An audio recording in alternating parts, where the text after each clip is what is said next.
You know that moment when your entire world shatters right in front of you, not with a bang, but with a smug smile and words that cut deeper than any knife? That was my reality just a few nights ago, and I swear, the betrayal still burns. It all started as just a normal dinner. My husband, Carlos, and I were out with his college friends, Alex and Becky, at this trendy new restaurant downtown he'd been dying to try. The place was buzzing, packed with people celebrating some local sports win or whatever. Drinks were flowing and, honestly, I was having a pretty good time at first. You know how it is with your partner's old friends. I always felt a little like an outsider just listening to their good old days stories from college. It's fine, I'm used to it. Then, Alex asked a simple, innocent question. How did you two meet? The second the words left his mouth, I saw Carlos change. This smug, almost annoyed look spread across his face. Before I could even open my mouth to answer, he cut me off. Oh, she basically begged me to date her, he said, giving this dismissive eye roll. I froze. My wine glass was halfway to my lips, and it just hung there. The whole table went quiet for a beat. I thought, okay, maybe he's joking? But then he just kept going. Look at her. He actually gestured at me, like I was some cheap object he was appraising. Desperate, average, and lucky I was bored enough to say yes. Alex and Becky managed this weak, uncomfortable laugh, the kind people make when they have no idea how to react to something utterly inappropriate. I didn't laugh. I couldn't even speak. My face felt like it was on fire, and I was gripping my glass so tightly my knuckles were white.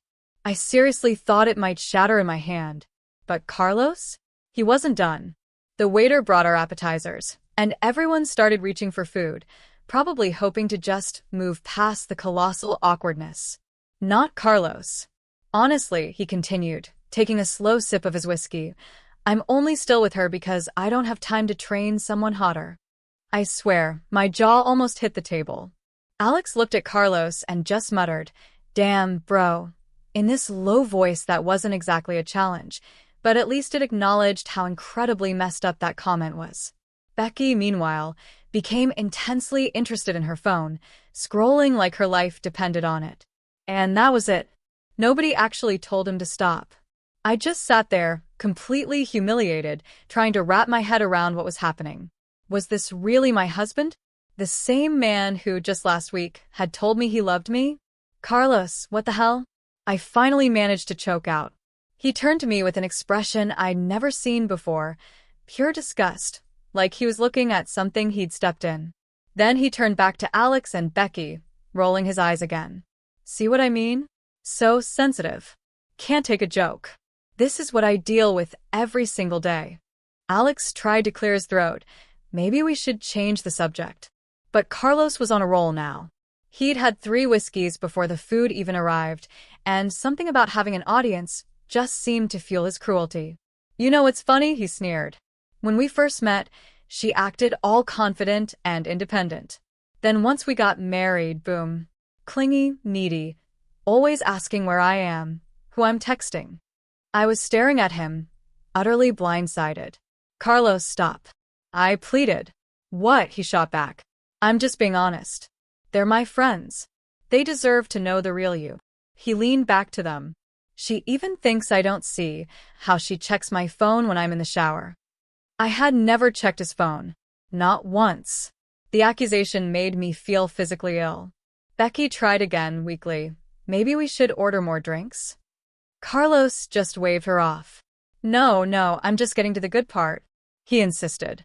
You want to know why I really married her? No one answered. No one stopped him. He leaned in, his eyes fixed on mine now, cold and mocking. Let's be real. No one else wants her. I'm doing her a favor. That was it. Something inside me snapped. 5 years of marriage, countless memories, all the love I thought we shared, it all just collapsed in that single, brutal moment. Without saying a single word, I slowly stood up. Carlos looked at me, still smirking, probably waiting to see what the desperate, average woman would do. I grabbed my full glass of Coke and just held it over his head. For a second, just long enough for his smug face to register what was about to happen. Then I straight up dumped the entire thing on him. It drenched his hair, streamed down his stupid face, and soaked his shirt. He just sat there, completely shocked and utterly pathetic. The look on his face? It was almost worth the searing pain of his words. Almost. I grabbed my purse, turned on my heel, and walked out without looking back. As the door swung shut behind me, I heard Alex gasp, "Holy SHD. So, yeah, that happened. I'm back. And this is going to be long and messy, but honestly, I am not sorry." Some people will probably say I'm crazy for even talking about this, but at this point, I don't care. I need to get this out, and truthfully, some of you are the only ones I think might actually get it. I left off last night right after Carlos basically tried to roast me alive in front of his friends at that restaurant, like I was some bad stand-up special, and I was just the punchline. Still can't believe I actually poured my drink on him. It felt good, I'll admit, for that one split second. But then, the moment I walked out and hit the street, I started shaking uncontrollably. I couldn't even get my keys out of my bag for a full minute. I just stood there, staring at the traffic, feeling this absolutely wild mix of pure rage, gut-wrenching shame, and also like I was about to burst out laughing. Not because it was funny, but because it was all just so utterly, unbelievably insane. My hands were sticky from the coke, and all I could think was, is it really over? Did I just do that? Of course, my phone immediately started buzzing. First, it was just texts from Carlos, then Alex, then Carlos again. I ignored every single one. I walked the 2 blocks to the parking lot and got into our car. Yeah, our car, which, for the record, is in both our names, so don't even start. I wasn't stealing anything. I sat there in the dark, trying to decide if I should drive home or just sleep in the car like some kind of reality show reject. I went home in the end, because where else would I go at that hour? Honestly, I was hoping Carlos would be stupid enough to try to beat me home, so I could lock him out. But apparently, he stayed at the restaurant, probably soaking wet and still making a scene. Bless his dramatic heart. I got back to our place, tossed my shoes in the hall, and just stood there. Everything looked exactly the same, but it felt totally different. His jacket was still on the hook, his shoes by the door. That dumb mug he uses for his morning coffee was on the counter, a crusty ring at the bottom. I thought about throwing it at the wall, but I didn't. Maybe because I knew I'd have to clean it up. Or maybe because I wanted him to see it sitting there like a giant middle finger. I washed my hands, changed out of my nice top, and put on old sweatpants. I left the front light on, just in case. I don't know why. Maybe I wanted him to know I wasn't hiding. Carlos didn't come home that night. I heard him buzz the door at like 1 o'clock in the morning, but I just didn't let him in. My phone kept lighting up every 15 minutes. Calls, not just texts, and I could see his name getting angrier with each attempt. At 2 a.m., I finally blocked his number. I lay in bed, staring at the ceiling, listening for footsteps, half wishing he would try to break in just so I could throw something at his head. But he didn't. In the end, I only got maybe 3 hours of sleep. When my alarm went off, I stared at the ceiling for a while, then got up and made coffee like a zombie. You know what's wild? I thought maybe he'd wake up and realize he'd been a total jerk and at least try to apologize or act embarrassed or something. Nope. The first thing I see when I check my phone after unblocking him for like 2 seconds, yeah, I know, pathetic, is a wall of text that basically went, "You embarrass me. You owe me an apology. You're blowing this out of proportion. Alex and Becky think you're crazy. You need to come fix this." I just stared at my phone like, is this really real? Is he actually doubling down? Not a single "I'm sorry." Not even close. He tried to guilt-trip me about ruining his night and making him look bad in front of his friends. Like, dude, you did that all by yourself. I started typing out this massive, furious response, but then I stopped. Why bother? He doesn't care. He just wants to win. That's what it's always been with Carlos, honestly. The need to win. To look like the smartest, coolest guy in the room, even if it means stepping on everyone else. I think that's what really hit me in the face last night, harder than anything he said. It's not just about me. It's about how he needs to feel above everyone, even if it means humiliating the person he's supposed to love. I don't even know if he believes half the stuff he says, or if he just likes the reaction. So anyway, I went into full autopilot, got dressed, left the apartment, and went straight to my parents' place. Yeah, I know I'm 32, and I should have my life together, but honestly, I needed backup. My mom opened the door, took one look at me, and immediately went into full mom mode, offering coffee, toast, a blanket, whatever. My dad was already up, watching some morning news, and when I told them what happened, well, let's just say I've never seen my dad look like that. He just sat there, jaw clenched, fist tight on the armrest, and said nothing for a full minute. My mom kept asking if Carlos hit me or if I was hurt. And when I said no, she looked almost disappointed, like she wanted a clear, undeniable reason to hate him outright. I told them everything, every word Carlos said. And my dad just got up and walked out of the room. I heard the garage door open like 5 minutes later, and his car pulling out, but I didn't even ask where he was going. I spent the morning at their place, sitting at the kitchen table, drinking coffee, checking social media, pretending to read emails. I kept waiting for Carlos to show up, but he didn't. Instead, around noon, I got a string of texts from Becky. She never texts me unless it's some birthday dinner or group thing, so I was already suspicious before I even opened it. The first message was, "Hey, are you okay?" And then, "Alex says Carlos is freaking out. And then, he's telling everyone you lost it and attacked him in public. But I know what really happened." I stared at that for like 5 straight minutes. Becky, the girl who sat there last night and scrolled Instagram while my husband ripped me to shreds, suddenly wants to play Switzerland? Sure, January. I texted back, just, "Thanks. I'm fine." She immediately replied, "He's calling everyone. He's saying you were drunk, that you embarrassed yourself, that he tried to calm you down." I almost choked on my coffee. I wasn't even drinking alcohol. The audacity. I said, "I had a Coke. He had 3 whiskeys." She hit me back with, "Yeah, I know, but he's in damage control mode." I just put my phone down. I realized right then if I didn't do something, this was going to turn into a whole crazy wife narrative and everyone was going to believe him because that's what Carlos does. He spins the story until everyone doubts themselves. So, yeah, I decided to get ahead of it. I posted on my Instagram story just a picture of my empty wine glass with the caption, "Sometimes you realize you were the only sober person in the room." It was petty and stupid, but I needed to do something. Within 10 minutes, I had DMs from 3 of Carlos's friends and 1 from his cousin. All like, "What happened? Is everything okay?" I didn't answer any of them, but I screenshotted every message. Receipts, baby. Around 1 p.m., my dad came back. He walked into the kitchen, didn't even look at me, just started making a sandwich like nothing happened. My mom asked where he'd been, and he just shrugged and said, "Out." I didn't push it. 5 minutes later, there's a knock at the door. And who is it? Carlos, looking like absolute crap.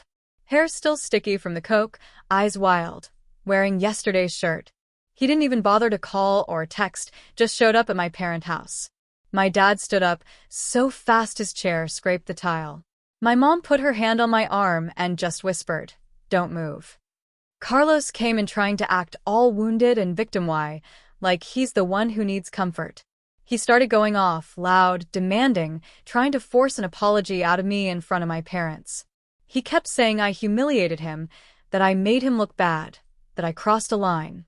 My mom told him to lower his voice, but he kept ranting, waving his arms. And then he started getting close, like right up in my space, way too close for comfort.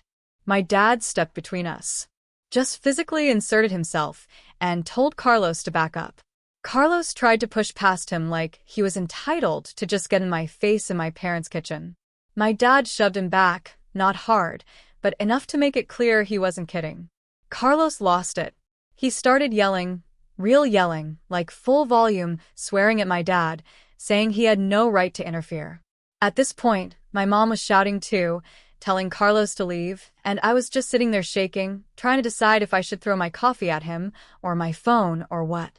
Carlos tried to go around my dad, but my dad blocked him. And then Carlos actually grabbed my dad's arm like he was going to move him out of the way. My dad shoved him back again, this time harder, and Carlos stumbled into the counter. He looked at me like I was supposed to come to his defense, and I just stared back. Carlos finally stormed out. My dad just stood there, breathing hard, and my mom started crying, which made me want to scream. I went upstairs and locked myself in a room. Phone blowing up again. Missed calls from Carlos, texts from Alex. Dude, what happened? Call me. This is getting crazy. Even a message from Becky. Did he really come to your parents' house? Like word travels fast. I just ignored everyone. I lay on the bed, staring at the ceiling, listening to my parents argue downstairs, trying to figure out what the hell I was supposed to do next. Honestly, I thought about just running away, driving somewhere with no phone, no social media, just disappearing for a while. But the more I thought about it, the more pissed off I got. Why should I be the one to run? I didn't do anything wrong. Carlos is the one who blew up his own life, not me. And if he thinks he can just spin this into some crazy wife attacks poor husband story, he's got another thing coming. So here's what I did. I started pulling up every group chat, every old text thread with his friends, his cousins, even his mom, who, for the record, has always kind of hated me, but I didn't care. I typed out one message. Nothing dramatic, nothing wild, just the facts. What Carlos said at dinner, word for word, how he acted, how he showed up at my parents' house and tried to fight my dad. I added, if you want to know why I left, ask Carlos what he said about me last night. Then I sent it to everyone, and I blocked Carlos again. I know this is just the start. He's going to hate me for it, but honestly good. I want him to feel what it's like to have people look at him sideways, to have to explain himself, to lose control of the story for once. I want him to know he can't just steamroll everyone and walk away clean.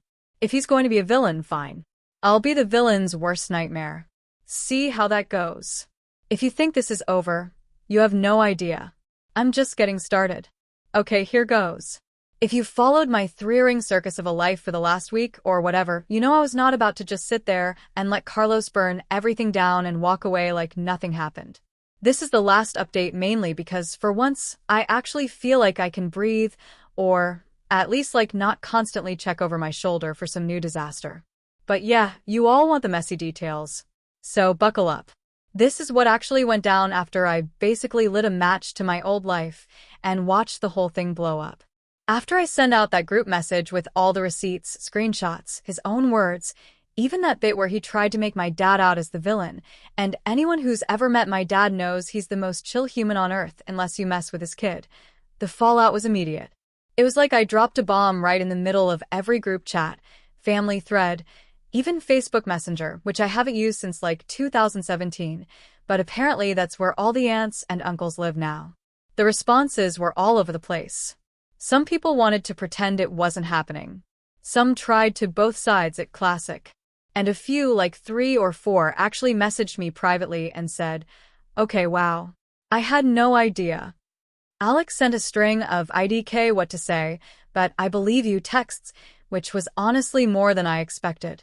Becky ghosted for a while, then came back around with some half-assed hope you're okay message. It is what it is. Carlos, though. Oh, Carlos. If you told me at the start of all this that he'd just get angrier, I would have believed you. But I did not expect the way he doubled down. He started texting from every number he could get his hands on. Honestly, I think he bought like 3 burner phones just to get around my blocks. He sent emails, DMs from random old accounts, even tried to get my cousin to pass me a handwritten note at my parents' house, which my cousin read out loud at dinner just to make a point, and then tossed in the trash. The note wasn't even an apology. It was just more of the same, blaming me, blaming my parents, blaming the system for turning everyone against him. If you're wondering why Carlos acts like this, honestly, I've spent way too long trying to figure it out. It's not just about me, it's about control. He hates looking weak, hates not getting the last word, and he's always been a little obsessed with what other people think. But instead of dealing with his own insecurities, he just lashes out and tries to make everyone else feel small. I wish I'd really seen it before, but I guess you don't know what people are like until you stop playing the role they want for you. The next few days were a blur of drama. My parents' house turned into Grand Central Station. People dropping by, calling, texting, everyone wanting the real story. My mom was half proud, half mortified. My dad just kept telling people to mind their own business. I crashed on the guest bed, eating leftover pizza and scrolling through Instagram stories like it was my job, trying to block out the background noise. It felt weirdly normal and totally upside down at the same time. Someone would send me a meme about messy breakups. Then 2 minutes later, I'd be getting a call from Carlos's mom demanding I fix things before it's too late. I started leaving my phone in the kitchen, just so I could get 5 minutes of peace. At first, I thought maybe Carlos would just fizzle out. But then he started showing up everywhere. It was almost funny. Except it wasn't. He'd lurk outside my parents' house, sitting in his car, texting me to come talk. Once he knocked on the door so hard I thought the glass would break. My dad answered that time. He just opened the door and stood there, arms crossed, blocking the entrance. Carlos tried to push past him, but my dad didn't budge. They had this weird standoff, just staring at each other. My mom started yelling from the kitchen, and I just watched it all from the stairs, clutching the banister like it was the only thing holding me up. Carlos finally left, peeling out of the driveway like some bad movie villain. And then, because of course, he started pulling other people in. First, his mom. She started calling my mom every day, sometimes twice. It got to the point where my mom just silenced her number and left the phone in a drawer. Then he started messaging old friends, trying to get them to talk to me, like maybe they could somehow convince me to be reasonable. One of his friends actually showed up at my parents' door, all nervous, carrying a bag of donuts like a peace offering.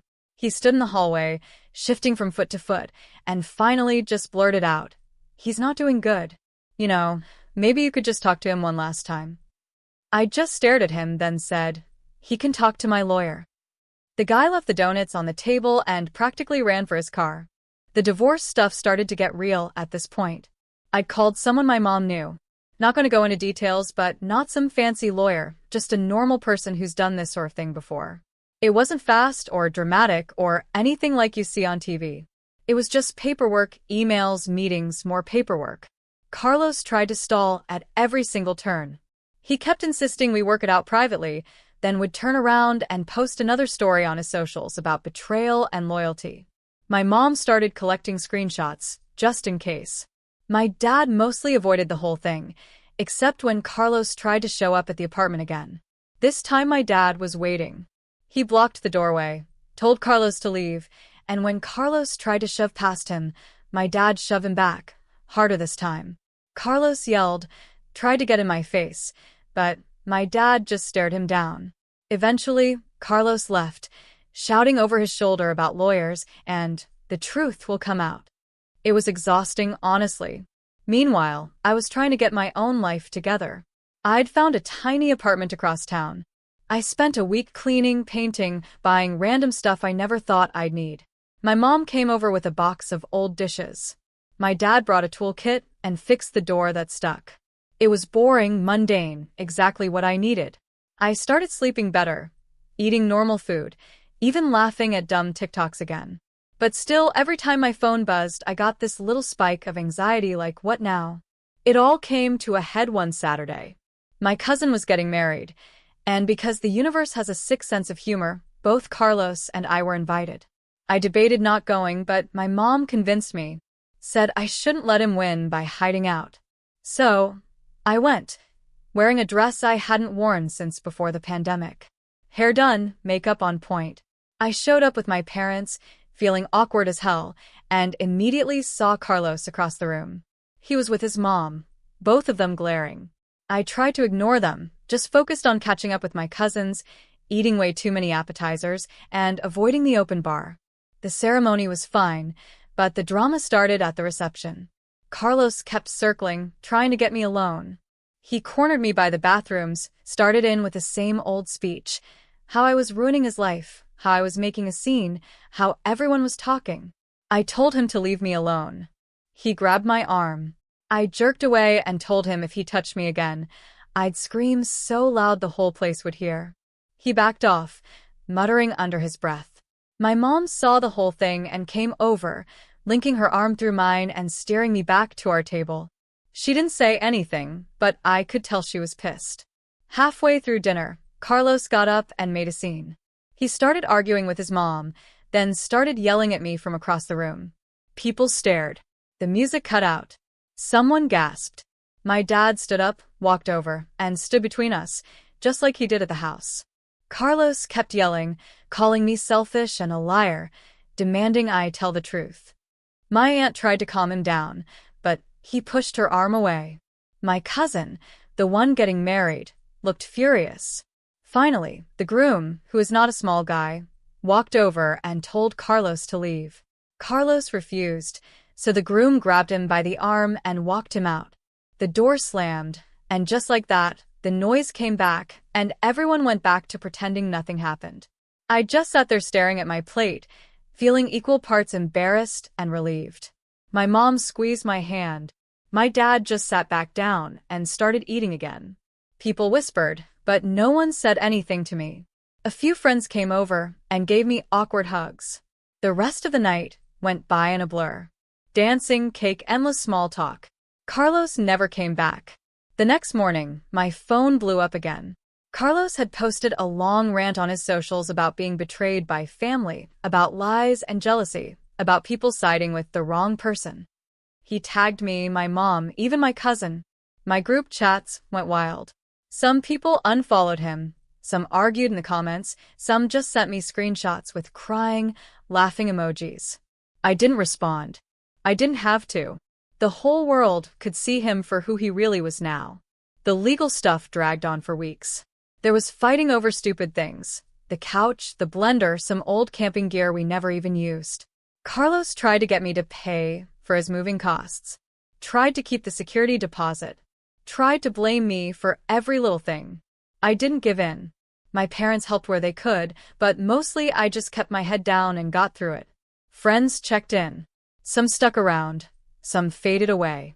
My life got smaller, but also quieter. Now, finally, it's done. Paperwork signed, keys handed over, everything split down the middle. Carlos moved into a tiny place on the other side of town. He still posts weird stories sometimes. Cryptic quotes, sad music, the occasional selfie with some new friend who, honestly, always looks vaguely miserable. I don't interact. I don't care. My mom still asks if I'm okay. My dad just grunts and changes the channel. I go to work, hang out with friends, water my plant, binge reality shows, and try to remember what normal even feels like. If you're waiting for some huge epiphany or happy ending, sorry to disappoint. There isn't one. I don't have some new amazing boyfriend or a perfect life. I still get pissed when I think about Carlos. Still get annoyed when people ask about the drama. But I'm not scared anymore, and I'm not sorry.